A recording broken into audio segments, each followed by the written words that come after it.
এখন চলে এসেছি বাপের বাড়িতে। সন্ধ্যেবেলা খাওয়া দাওয়া নিমন্ত্রণ আছে। দেখো এসেই আমার মেয়ে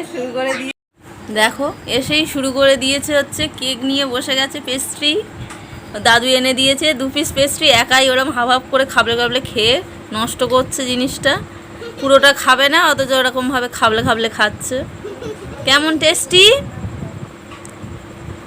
এই যে এখানে চিকেন এখন ম্যারিনেশন চলছে, কাটা ধোয়া কমপ্লিট। এটা হবে পকোড়া, ওটা হবে কষা, চিকেন কষা, চিকেন পকোড়া, গরম গরম পকোড়া কালার দিয়ে। কেমন লাগছে? Yummy delicious. এখন গরম গরম পকোড়া খাই একটা।